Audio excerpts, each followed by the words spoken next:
Hello बच्चों, क्या हालचाल। स्वागत है आपका अपने चैनल के A2 इंस्टीट्यूट पे। तो आज की वीडियो में बात करने वाले हैं क्या आप बीटेक दिल्ली यूनिवर्सिटी से भी कर सकते हो। तो आंसर है यस कि आप जो है बीटेक दिल्ली यूनिवर्सिटी से भी कर सकते हो, क्योंकि after JEE mains exam Delhi university आपको जो है बीटेक प्रोग्राम ऑफर कर रहा है। बट यहाँ पे आप जो 3 ब्रांचेस में बीटेक कर सकते हो। कौन कौन सी, देखो यहाँ में यहाँ पे जो मैं निकाल रखा है ये सारी इन्फॉर्मेशन, मैंने इनकी इन्फॉर्मेशन बुलेटिन में से सारी निकाली है। ठीक है, तो यहाँ पे आप देख सकते हो the university of Delhi through the faculty of technology offer the following BTech programme. Okay, तो यहाँ पे 3 ब्रांचेस आपका कंप्यूटर साइंस इंजीनियरिंग, ठीक है, दूसरा है आपका electronics and communication engineering and third है आपका इलेक्ट्रिकल इंजीनियरिंग। तो यहाँ पे आपको जो 3 ब्रांचेस देखने को मिल गए। इन 3 ब्रांचेस में जो आप बीटेक कर सकते हो from Delhi university. Okay, then उसके बाद आपको जो जेईई मेंस के बाद जो है इसके लिए अप्लाई करना पड़ेगा।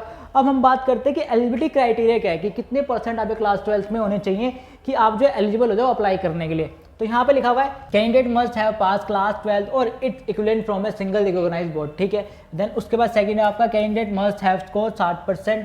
ठीक है, आपको जो है 60% स्कोर करना पड़ेगा और more in aggregate physics chemistry and mathematics and यहाँ पे must have pass in English as a subject. तो आपको जो है जो आपने क्लास 12 जो आपका इंग्लिश सब्जेक्ट है उसमें भी जो आपको पास होना जरूरी है। ठीक है, समझ गए। एंड उसके बाद अगर मैं बात करूं कि भाई जो बच्चे जनरल कैटेगरी थे उनके 60% होने चाहिए।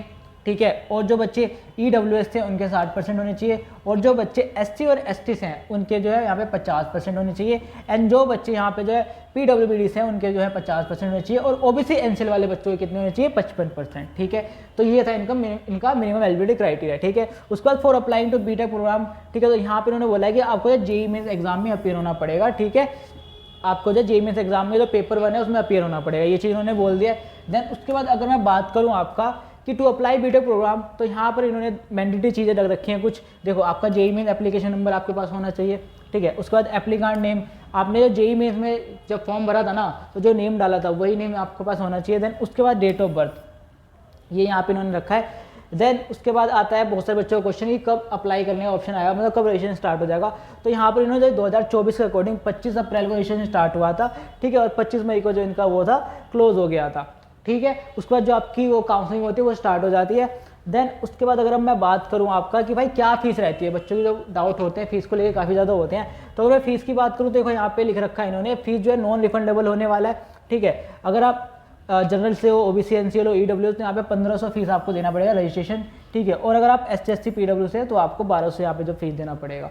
ठीक है, जो कि नॉन रिफंडेबल है। ओके, तो और भी कुछ डाउट होते हैं बच्चों की कि भाई क्या इनका जो ट्यूशन फीस क्या होता है। तो ट्यूशन फीस देखो मैं बता देता हूँ, इनका ट्यूशन फीस जो है वो है 2,25,000 के आसपास।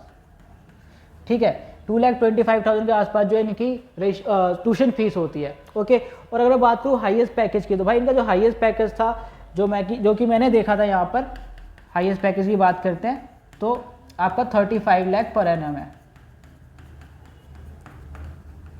ठीक है, 35 लाख पर एनम इनका हाईएस्ट पैकेज है। ओके, तो आई होप आपको वीडियो अच्छी लगी। वीडियो अच्छी लगी तो वीडियो को लाइक करना, चैनल को सब्सक्राइब करना, दोस्तों के साथ भी शेयर करना।